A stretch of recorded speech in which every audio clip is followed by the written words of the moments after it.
Welcome to German History with a German accent. My name is still Wolf, W-O-L-F, just like the animal, and in today's video I'm speaking about Karl Dönitz.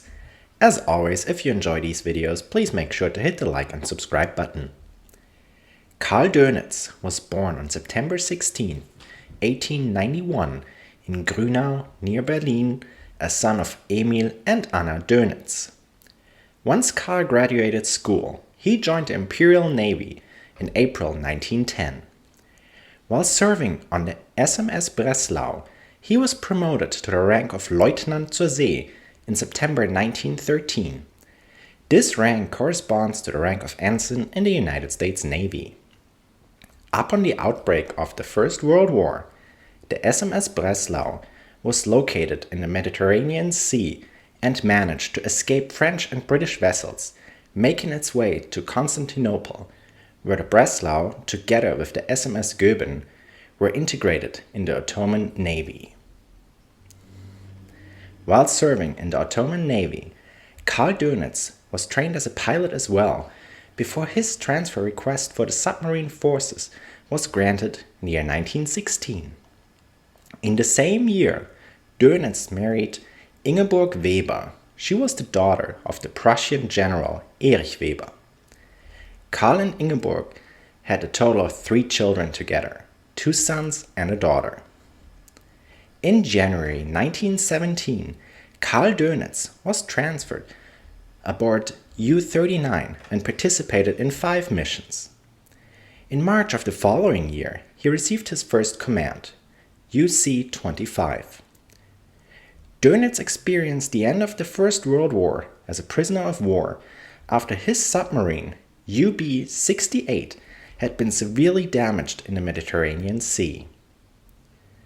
During the time of the Weimar Republic, Karl Dönitz, who was kept on in the Reichsmarine, held several commands on torpedo boats and underwent general staff training. Many positive reviews by superior officers made a fast advancement possible. By October 1st, 1933, he was promoted to the rank of Fregattenkapitän, which is equivalent to the rank of commander in the US Navy.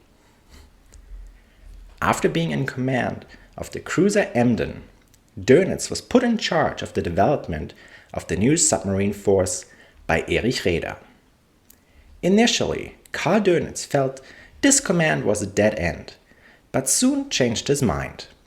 In January 1936, Dönitz's official title became FDU, short for Führer der Unterseeboote, or leader of submarines in English. This title changed after the beginning of the Second World War into commander of the submarines. Karl Dönitz was also promoted to the rank of Konteradmiral, corresponding to the rank of Rear Admiral in the United States Navy in October 1939. By the beginning of the war, the German Navy only had a total of 57 submarines, out of which only 37 were fit to operate in the Atlantic Ocean. Dönitz's plan was to use the submarines to attack cargo ships and starve the British islands of needed supply. His original plan, prior to the war, was to have about 300 submarines ready to combat, from which 100 would be at sea engaged in combat, 100 would be on the way to combat or a home base, and another 100 would undergo maintenance. Although the amount of submarines was very low by the beginning of the Second World War, German submarines did achieve successes against British vessels. Not only cargo ships were sunk, but also the commander of U-47, Günther Prien, was able to sink the British battleship Royal Oak in Scapa Flow, and the British aircraft carrier Courageous was sunk at sea. Karl Dönitz ordered the submarines to follow the Wolfpack tactic, under which submarines would attack cargo ships not alone, but in a pack to overpower the opponent. After Erich Raeder, who was the supreme commander of the German Navy, stepped down from his post in early 1943 after he clashed with Adolf Hitler, Since the strategy of battleships didn't lead to any major successes in the war, Karl Dönitz was named as Raeder's successor and promoted to the rank of Großadmiral on January 30th, 1943. Yet by that time, the German submarines had already failed in the Battle of the Atlantic. Allied technology had become superior and the encryption code for the German communication had been broken. Dönitz, however, ordered his submarines to keep attacking Allied cargo ships. Ultimately, this resulted in heavy German casualties that included both of Karl Dönitz's sons. From 41,000 submariners who had served on the German side in the Second World War, 26,000 would fall. 781 out of 820 submarines would be lost. Yet it is to say that Karl Dönitz was very popular amongst his men. As often as Dönitz could, he would be present at the pier as the submarines left for combat.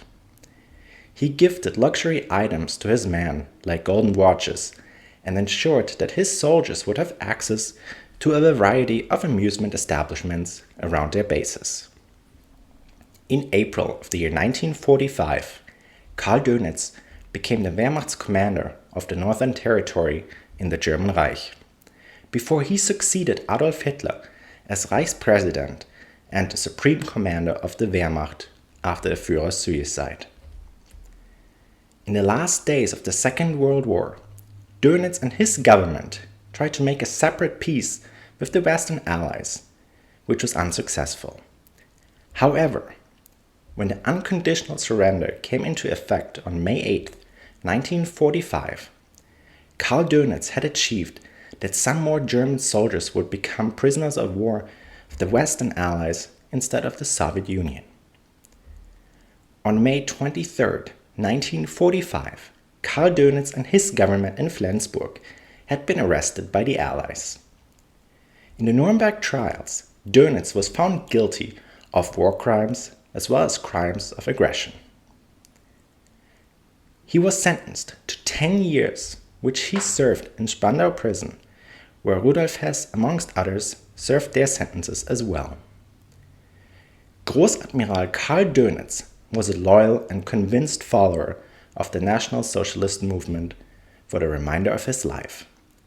He shared anti-Semitic ideas and was a big admirer of Adolf Hitler.